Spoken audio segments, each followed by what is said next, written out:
Welcome to There Is a Method to the Madness. My name is Rob Maxwell, and I'm an exercise physiologist and personal trainer. I am the owner of Maxwell's fitness programs, and I've been in business since 1994. The purpose of this podcast is to get to the real deal of what really works, and most importantly, why things work. Hence the name, There Is a Method to the Madness. Before I get started today, let me thank Jonathan and Lynn Gilden of the Gilden Group Realty Pros. They are committed to providing the highest level of customer service in home sales. Why don't you give them a shout and figure out what your home is worth? 386-451-2412. Let's jump right into There Is a Method to the Madness. I love to constantly repeat why I call the podcast this and why I named it my first book, because it is so important to understand why we do things, what works, certain things maybe we shouldn't do, but hence there really is a method to the madness. You know, people throw terms around all the time, and it's well-meaning, and I believe that they think they know what they're talking about. And in some cases they do, and in a roundabout way they do. But I like to really get to the root of things so people can fully understand what they're doing or what they're attempting to do. So for example, today I'm going to take a very common phrase that we use a lot, and it's physical conditioning. All right. So conditioning, what does that mean when anybody says they want to get into condition or they're going to work on their physical conditioning? What are they talking about? Like, I think we get a general idea, but what does it mean to be physically conditioned? Before I jump right into the definition of that and then how we're going to approach it here, let me tell you a little bit more about why I'm talking about this. So if you ever get around any form of sports or physical training, you're going to hear conditioning, the word conditioning.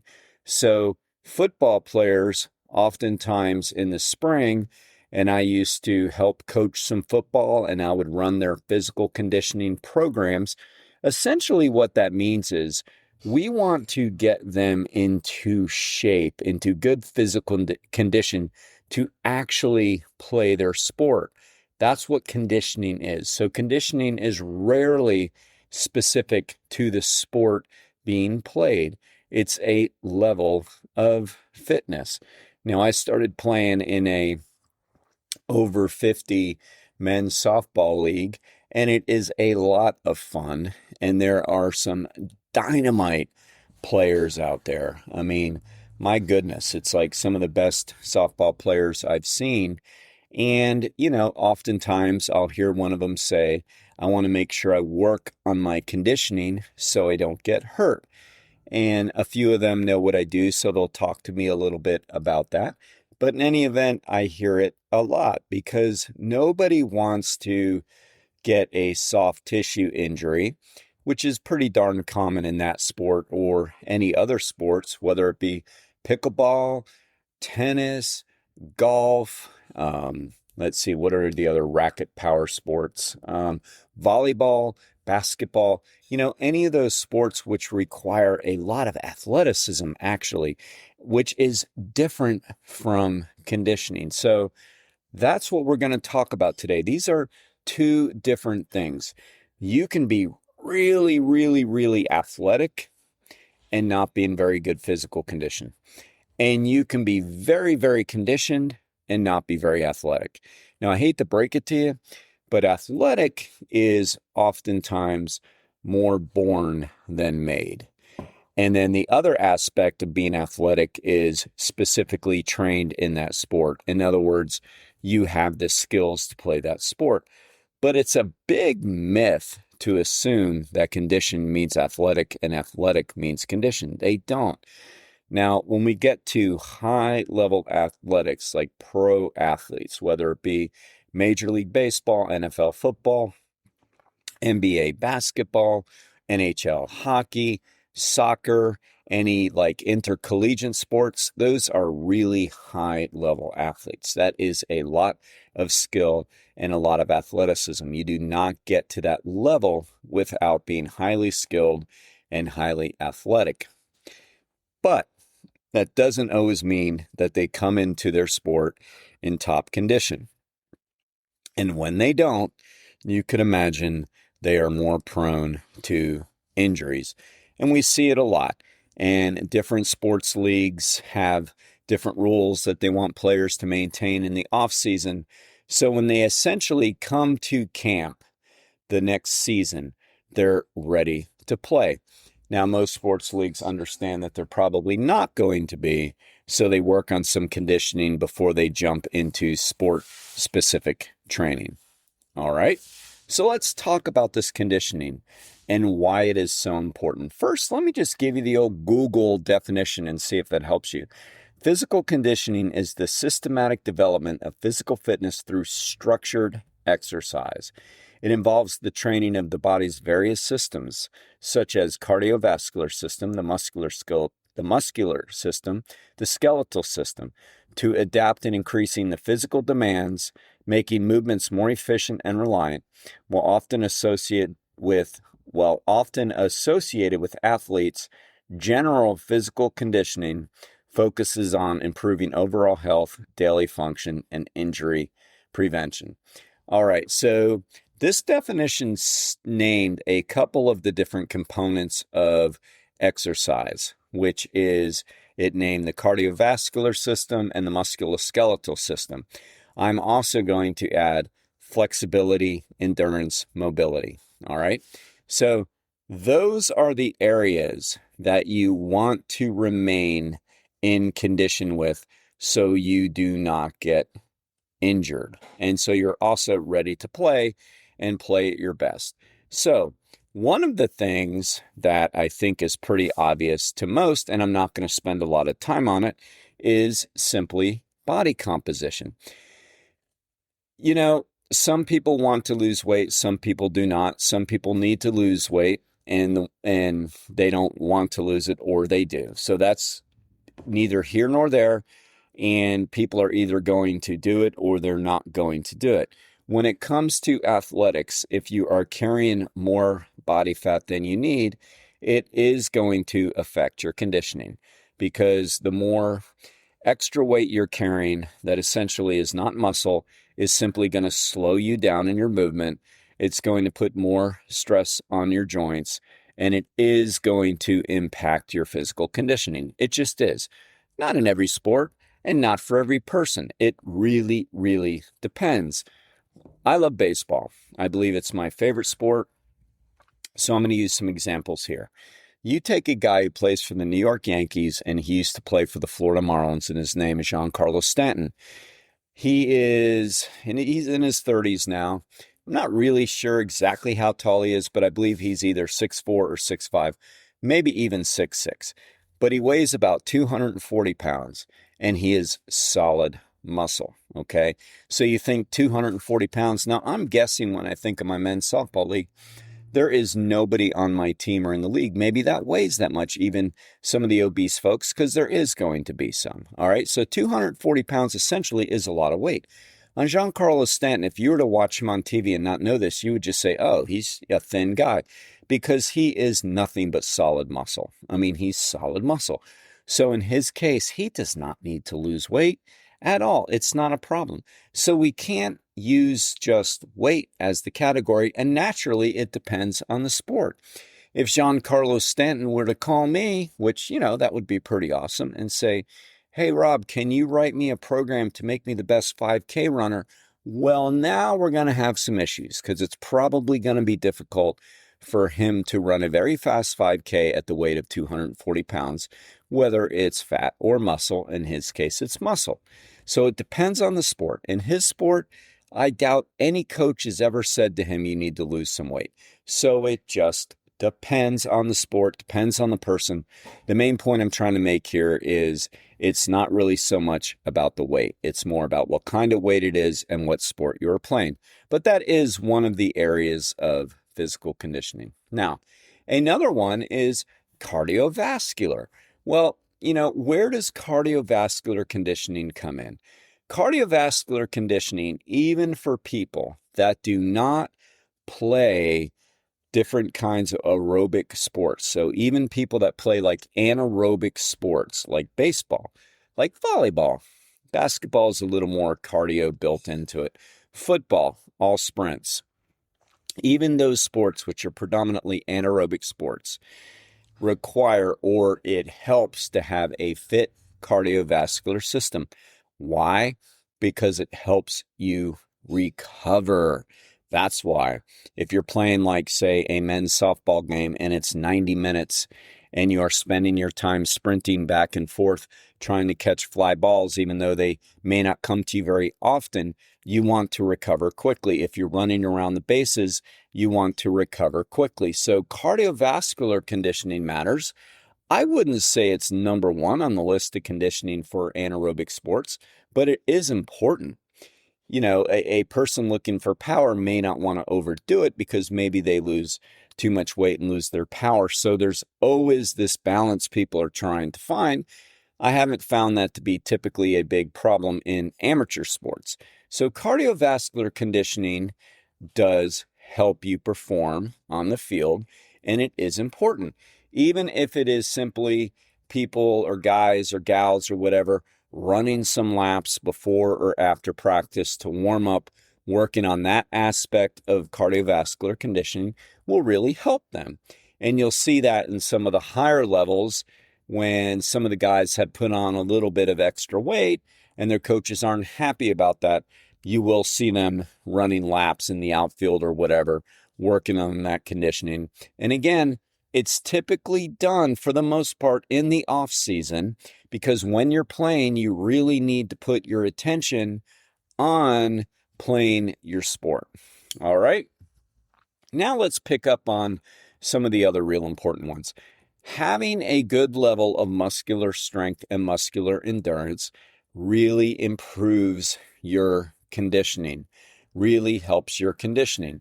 Studies have shown over and over and over that not only a more pliable muscle, which I'm going to spend some time on here in a second, is important for injury prevention, but so is having a good, strong muscle. Studies have shown over and over and over that the stronger the low back is, the less likely you are to get injured. So it's important to come into your sport or to work on this for your sport, having a good musculoskeletal system. So in other words, being strong and having endurance.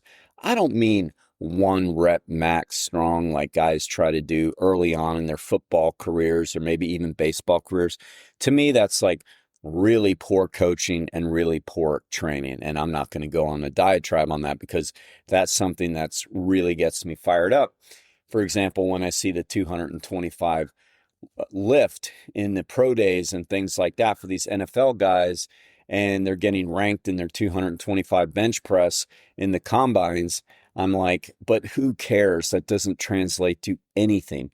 I mean, I'm a strength and conditioning coach. I'm a personal trainer, so there's not anything more important than musculoskeletal fitness or muscular strength and muscular endurance and hypertrophy to me, but it's got to be done right. You want your muscles to be balanced. You want them to be strong.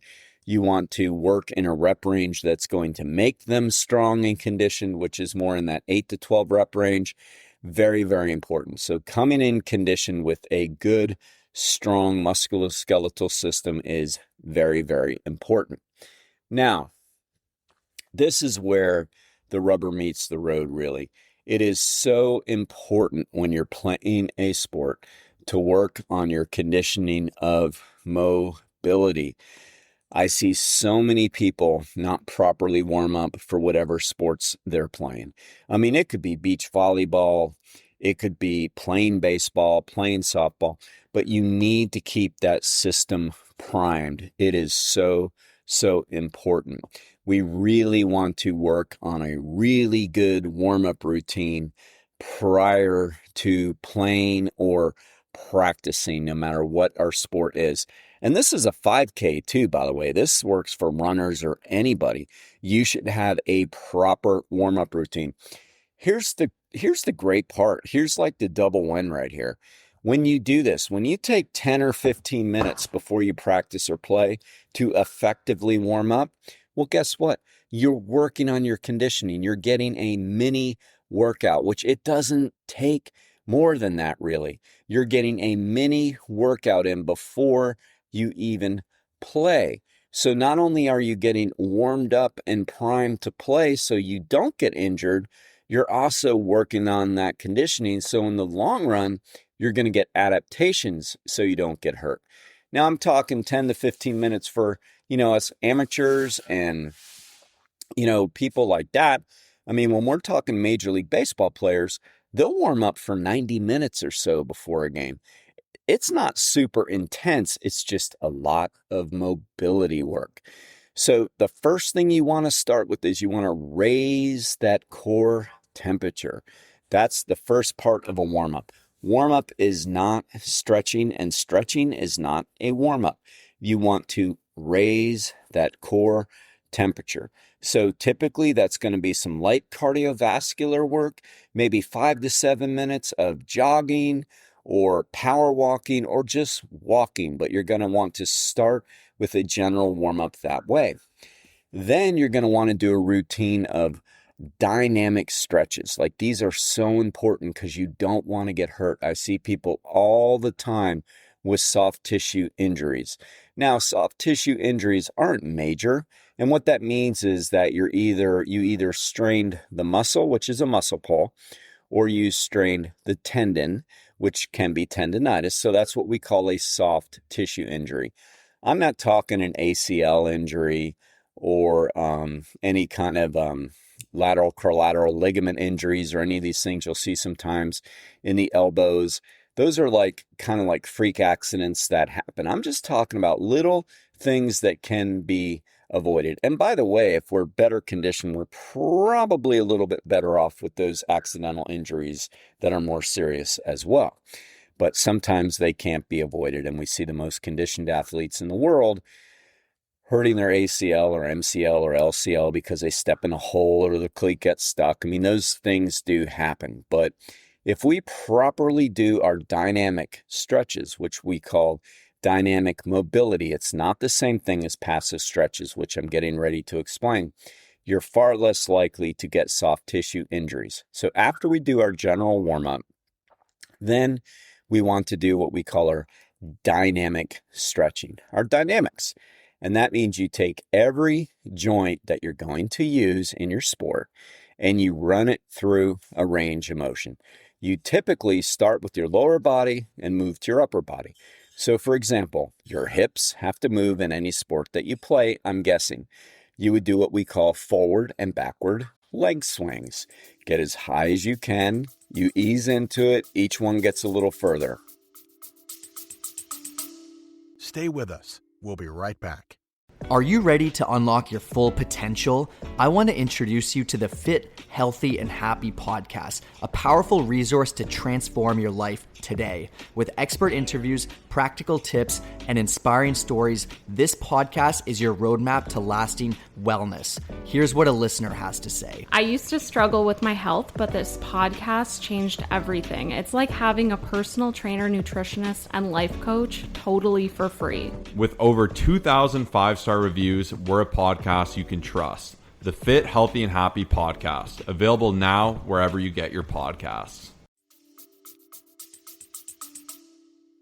Then you would do lateral leg swings, so to the side. Now, again, this is a podcast you're listening to, probably hard to get the idea, but I'm telling you, and then you can look this stuff up.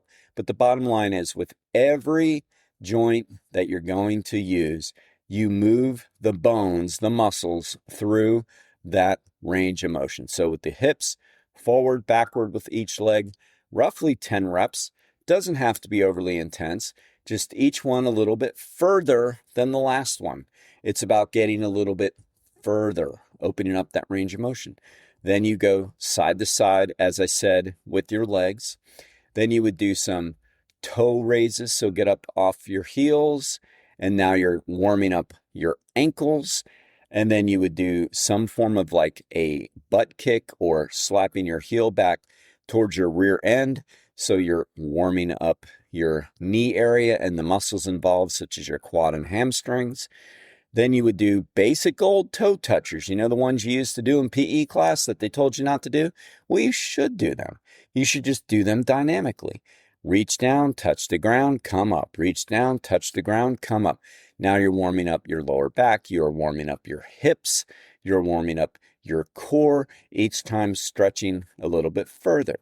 Then you would do some side-to-side rotations so you can warm up your obliques. So as you see, you're kind of working your way up. So like little rotations, you see people do it with broom handles, softball bat, or just your arms, but you rotate back and forth.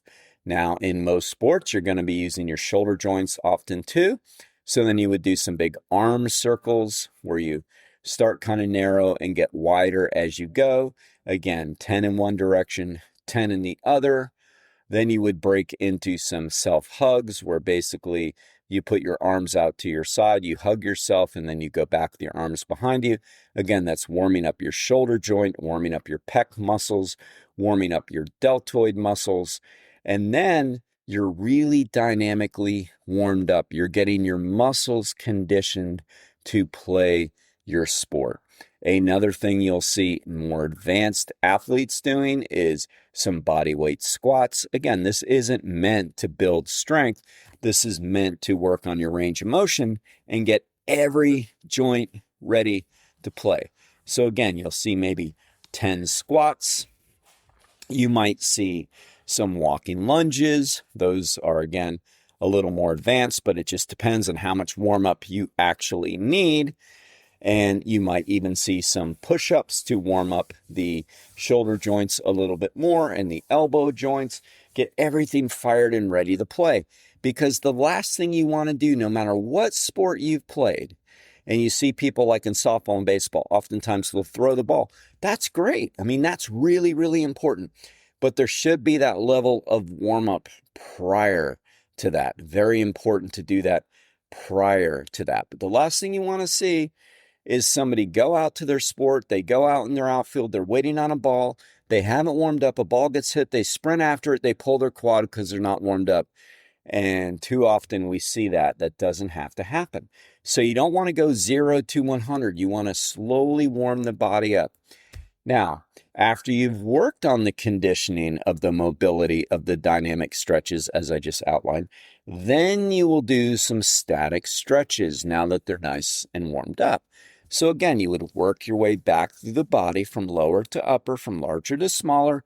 You would stretch your hamstring muscles in a static stretch for 10 seconds each stretch, roughly. Again, not meant to be long. It's meant to be like all the way through your body. So you're covering your whole body. So you're not going to hold each stretch very long, maybe 10 seconds. But you'll start with your quads, then you'll do your hamstrings, then you'll do your calves, then you'll do your core and your lower back. Then you'll stretch your pecs and your lats and your shoulders. And now it's time to go do your specific warm-ups for your particular sport.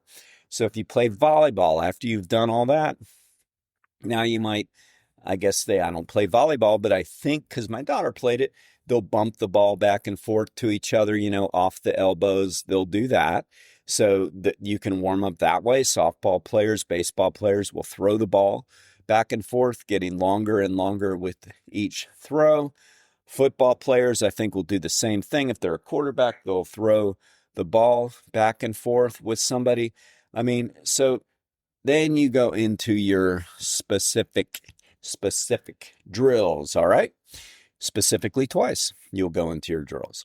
So that's how we start to get more conditioned. And this part takes a lot of discipline, and it's really hard to do. After you play or practice, you're going to want to do your static stretches again. Not the dynamic stretches. Those are for warm-up. You're going to want to do your static stretches again. if you really, really, really make the time for it. It will really, really help you. That's when you go through and you hold each stretch for 10 seconds again, because that will help you recover for the next one. Because if you're running around, doing a lot of different things, doing a lot of things ballistically quick, I mean, your muscles are going to be a little bit pulled and a little bit tired, and flexibility is one of the best ways to ease those types of things. All right. So that's how we can do our best. We can do our part.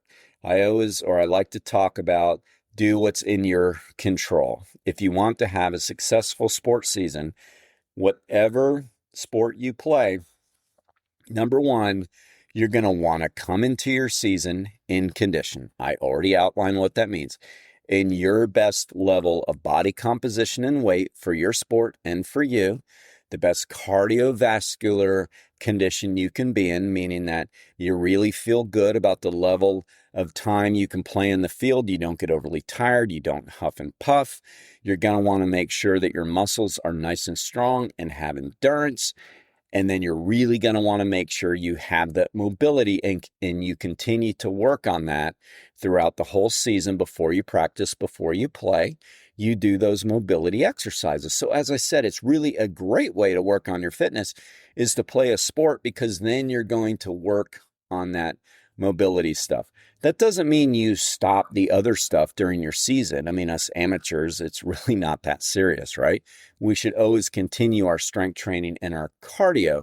But the point is, if you're going to play a sport and you're kind of new, I suggest you work on your physical conditioning prior to playing, because you will enjoy your sport more. You will really decrease your risk of injury, and most likely you will play better, which I think everybody wants to do. All right. So until next time, I want you to be max fit and be Maxwell. Thanks everybody for listening to today's show. I want to ask you to please hit automatic download from wherever you get your podcast from. It really helps me and it really helps the show. Now I'd like to take a second to thank our sponsors. Without them, we would not be able to have the podcast. First Overhead Door of Daytona Beach. They are the area's premier garage door company. They have the best product and the best service. I personally vouch for Jeff and Zach Hawk. They are great people. If you have any garage door needs, please give them a call. 386-222-3165. Now, I'm very, very happy and excited to announce we have a new sponsor, ProCharge Liquid Protein Enhancer. Each container has 40 grams of protein. And what's really cool about this is it's very portable. You can throw the tiny little containers into a suitcase, take it wherever you go. Now you don't have to worry about spilling. And you know what? It tastes really, really good. Just open up the cap, suck down the protein. It's that easy. If you want to try it out, you can check it out at my website, fittothemax.net, and click on ProCharge Liquid Protein Enhancer, or you can go directly to their website at www.prochargeprotein.com.